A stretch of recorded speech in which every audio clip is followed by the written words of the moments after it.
ਜਿਹੜਾ ਸਾਡਾ ਮੁਆਸ਼ਰਾ है वो इन्हां दोवां चीज़ां दियां वजूहात भी लभी फिरदा है, यानी अपनी गलती दे अगे दलील लभी फिरदे ने। पहले बंदे धोखा करन वाले, फराड करन वाले, दो नंबरी करन वाले, चोरी करन वाले, डकैती करन वाले कहिंदे ने की करिए घर दा गुजारा जो नहीं चलदा, मजबूर हाँ। तुसी रेहड़ी वाले कोल चल जाओ, उन्होंने आखो यार जिंदगी तेनू हो गई है, सुबह तू आना तेरी नीयत यहो ही होंदी है भैड़ा सब तो पहले सौदा बेचना, इंज ही है ना। तुसी किसी रेहड़ी वाले कोल चल जाओ, जाना नाला भी क्यों नहीं तुहाडा, ओदी नीयत होंदी है कि भैड़ा भैड़ा सौदा पहले विक जाए तो चंगा चंगा संभाल के रखदा है, ते सारी जिंदगी खलोता कित्थे वे उस रेहड़ी ते। नीयत जो हो जी सी, नीयत होंदी किसी नूं चंगी चीज़ देण दी ते अल्लाह ने इनू भी चंगे दे देना, बस नीयत होंदी है। अच्छा उन्होंने आखो यार बेईमानी ना करया कर, दो नंबरी ना करया कर, मेहरबानी करके अल्लाह पाक ने जो दिता वो ते खुश रह के आंदा है कारी साहब पूरी मार्केट ही दो नंबरी ते चलती पई है, मैं कला ईमानदारी करके बच्चे भुखे मारने ने, मैं घर अपना बर्बाद करना है, ए दो नंबरी करना मजबूरी की वजह तो।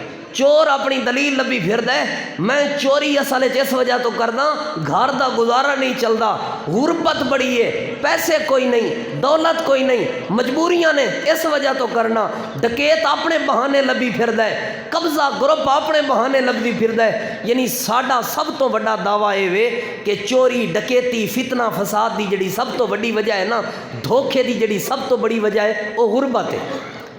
मेरा ये दावा है कि गुरबत साडे मुआशरे च कोई नहीं, गुरबत साडे मुआशरे च बिल्कुल कोई नहीं। तुसी गौर करो, मैं इंशाअल्लाह दलाइल दी दुनिया च रह के बात करने की कोशिश करांगा। मैं तालिब इल्म मुअस्सिस उलमाए कराम मौजूद ने, इंशाअल्लाह बात कोशिश करांगा दलील नाल होवे।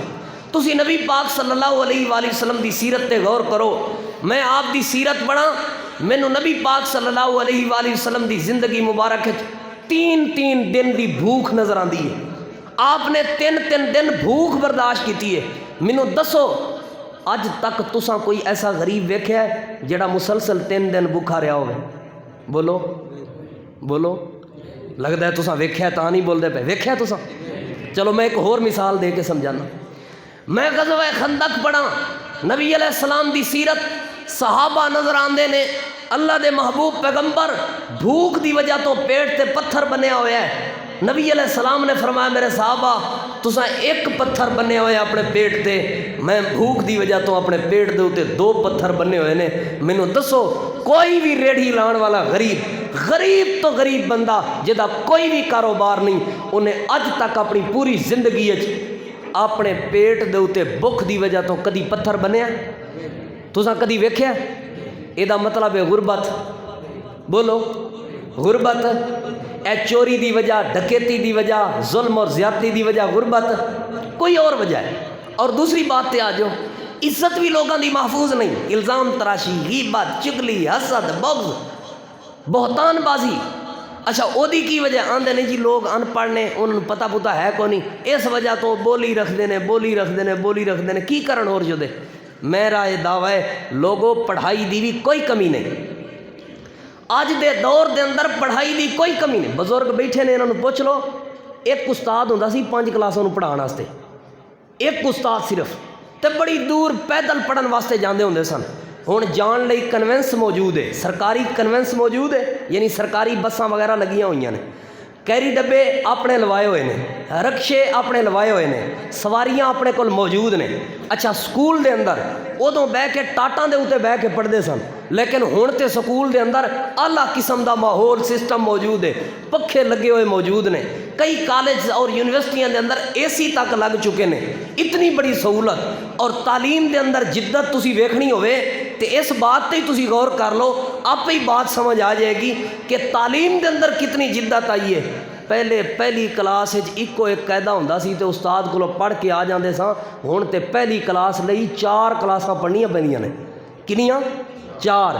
पहले प्ले पढ़ेगा, फिर नर्सरी पढ़ेगा, प्रैप पढ़ेगा, फिर किते चौथे साल 1 ते आके चढ़दा है, 4 साल पढ़दा है तो पहली क्लास से आउंदा है। बोलो अज दे दौर च पढ़न लिखण की भी कोई कमी? बोलो ते दौलत की भी कोई कमी? अज दे दौर च फिर किस चीज़ की कमी है?